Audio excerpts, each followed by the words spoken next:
जय श्री राधे। जय श्री बृहस्पति भगवान। प्राचीन समय की बात है। एक बहुत ही प्रतापी तथा धनी राजा था।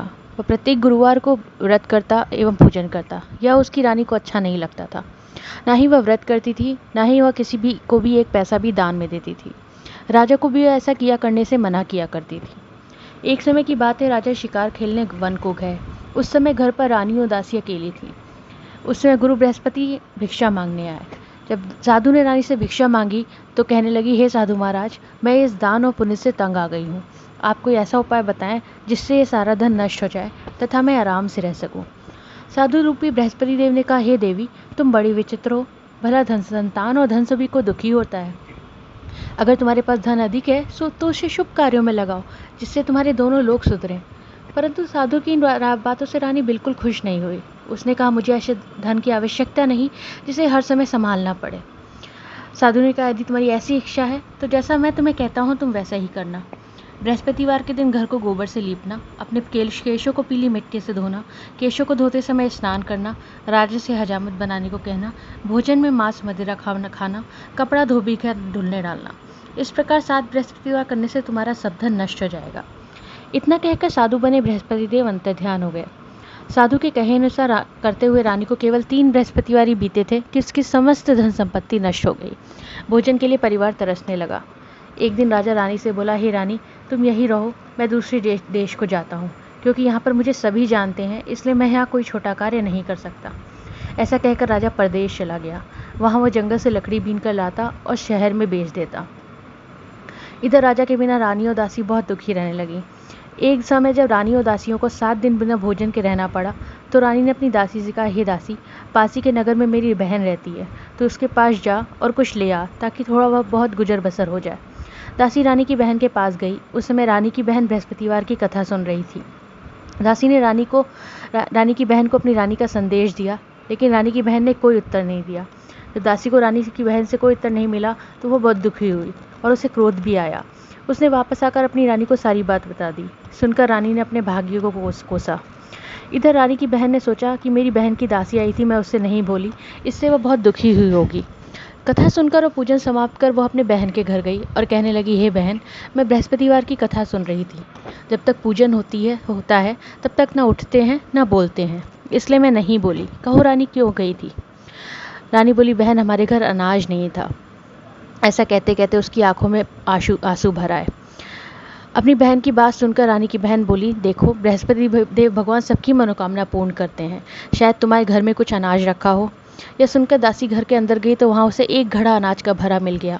उसे बड़ी हैरानी हुई, क्योंकि उसने एक एक बर्तन देख लिया था। उसने वापस आकर रानी को बोला, जब हमको अन्न नहीं मिलता है तो हम व्रत ही तो करते हैं, इसलिए क्यों ना इनसे व्रत और कथा की विधि पूछ ली जाए, हम भी व्रत किया करेंगे। दासी के कहने पर रानी ने अपनी बहन से बृहस्पतिवार के व्रत के बारे में पूछा। उसकी बहन ने बताया, बृहस्पतिवार के व्रत में चने की दाल और मुनक्का से विष्णु भगवान का केले की जड़ में पूजन करें तथा दीपक जलावें। प्रत्येक बृहस्पतिवार को गुरु भगवान का पूजन करने से बृहस्पति भगवान प्रसन्न होते हैं। कहानी कहकर दासी रानी की बहन अपने घर लौट गई।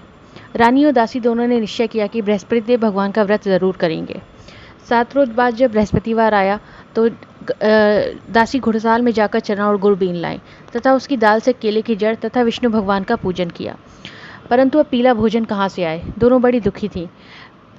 बृहस्पति भगवान साधु का रूप वेश धारण कर आए और उन्होंने 2 थालों में सुंदर पीला भोजन तो दासी को देकर बोले, हे दासी, यह भोजन तुम्हारे लिए और तुम्हारी रानी के लिए है, इसे तुम दोनों ग्रहण करना। दासी भोजन पाकर बहुत ही प्रसन्न हुए। उसके बाद से वो प्रत्येक बृहस्पतिवार को गुरु भगवान का व्रत और पूजन करने लगी। बृहस्पति भगवान की कृपा से उनके पास पहले की तरह धन हो गया, परंतु रानी फिर पहले की तरह आलस्य करने लगी। तो दासी रानी से बोली, हे रानी, तुम देखो, तुम इस प्रकार का आलस्य करोगी जिससे धन को रखने में कष्ट होगा और सभी धन नष्ट हो जाएगा। इससे अच्छा है तुम भूखे प्राणियों को भोजन करवाओ, प्याऊ लगवाओ, ब्राह्मणों को दान दो, कुआं तालाब बावड़ी आदि बनवाकर ज्ञान दान दो, कुंवारी कन्याओं का विवाह करवाओ, अर्थात धन को शुभ कार्यों में खर्च करो, जिससे तुम्हारे कुल का यश बढ़े और स्वर्ग प्राप्त हो तथा पितर प्रसन्न हो। दासी की बात मानकर रानी शुभ कर्म करने लगी। उसका यश फैलने लगा। एक दिन रानी और दासी आपस में विचार करने लगी कि न जाने राजा किस दशा में होंगे, उनकी कोई खोज खबर भी नहीं है। उन्होंने श्रद्धापूर्वक गुरु भगवान बृहस्पति से प्रार्थना की कि राजा जहाँ कहीं भी हो शीघ्र वापस आ जाएं। इधर राजा प्रतिदिन जंगल में लकड़ी बीन कर लाता और उसे शहर में बेचकर अपने दुखी जीवन को बड़ी कठिनता से व्यतीत करता। एक दिन दुखी होकर अपनी पुरानी बातों को याद कर राजा उदास हो गया और रोने लगा। उसी समय राजा के पास बृहस्पति देव साधु के वेश में आकर बोले, हे लकड़हारे, तुम इस सुनसान जंगल में किस चिंता में बैठे हो, मुझे बतलाओ।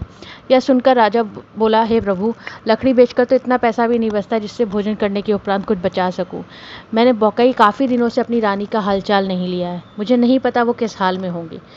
बृहस्पति साधु महात्मा बोले, हे राजन, तुम हर बृहस्पतिवार लकड़ियाँ लेकर शहर में जाना, तुम्हें रोज से दुगना धन प्राप्त होगा, जिससे तुम भली भांति भोजन कर लोगे, तब बृहस्पति देव की कथा भी कह लोगे।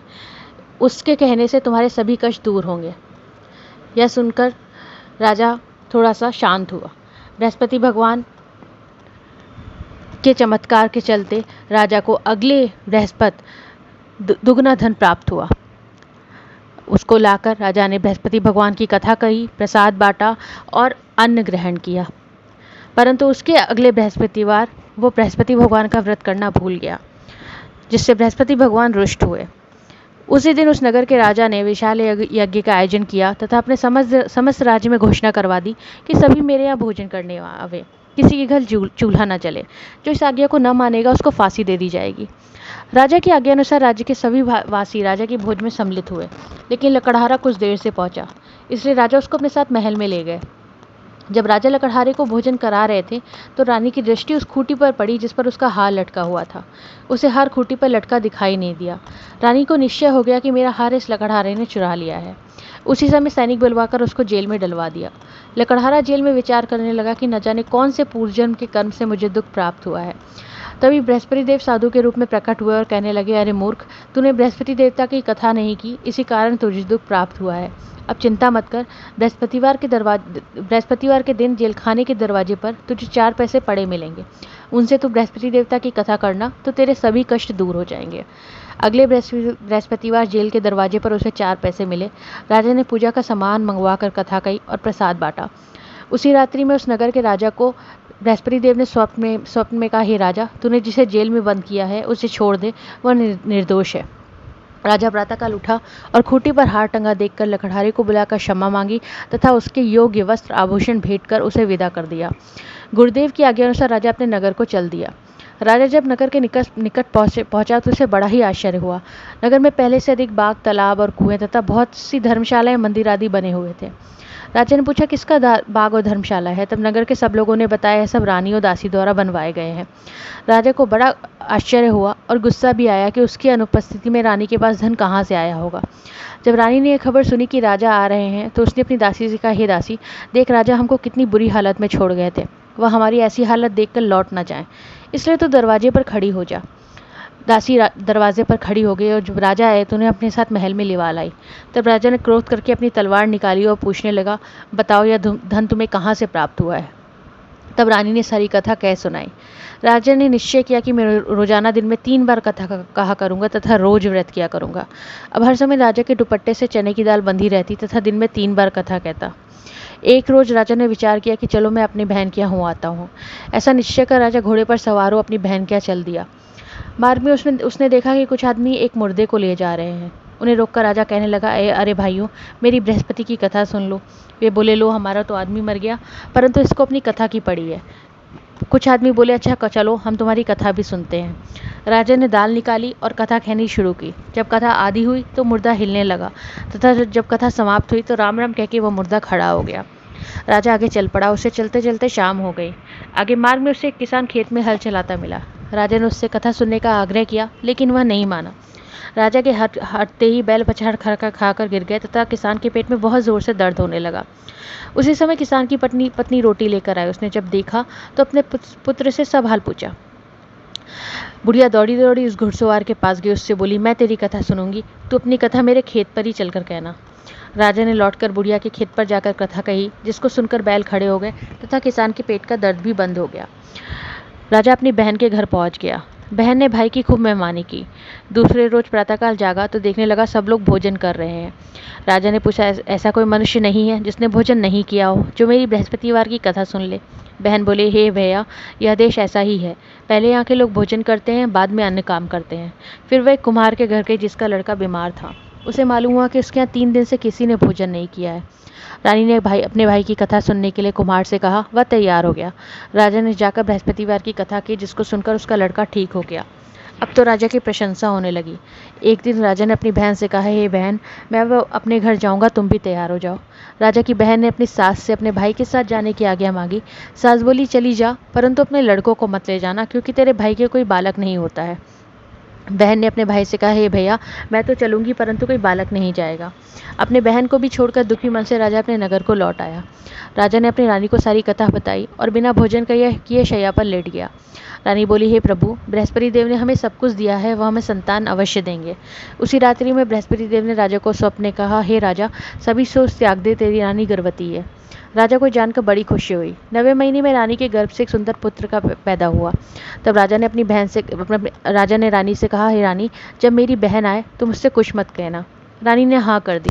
जब राजा की बहन ने शुभ समाचार सुना तो बधाई लेके अपने भाई के आई।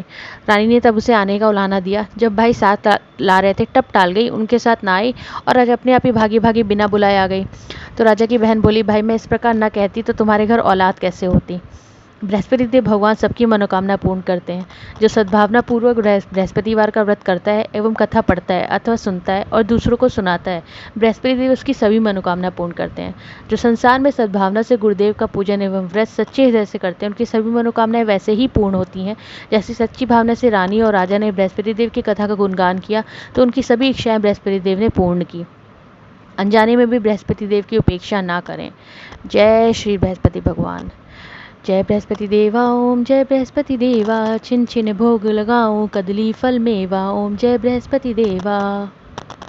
तुम पूरन परमात्मा, तुम अंतर्यामी, जगत पिता जगदीश्वर, तुम सबके स्वामी, चरणामृत निर्मल, सब पातक हरता, सकल मनोरथ दायक, कृपा करो भरता, तन मन धन अर्पण कर, जो जन शरण पड़े, प्रभु प्रकट होकर आकर द्वार खड़े, दीन दयाल दयानिधि भक्तन हितकारी, पाप दोष सब हरता भव बंधन हारी, सकल मनोरथ दायक, सब संशय हारो, विषय विकार मिटाओ, संतन सुखकारी, जो कोई आरती तेरी प्रेम सहित गावे, जेठानंद आनंद का सो निश्चय पावे। सब बोलो विष्णु भगवान की जय, बोलो बृहस्पति देव भगवान की जय। हे मेरे बृहस्पति भगवान, जो कोई भी ये कथा सुन रहा है उसको सद्बुद्धि दे और उसके जीवन में प्रसन्नता, असीम प्रसन्नता और खूब सारी सक्सेस दो। Thank you.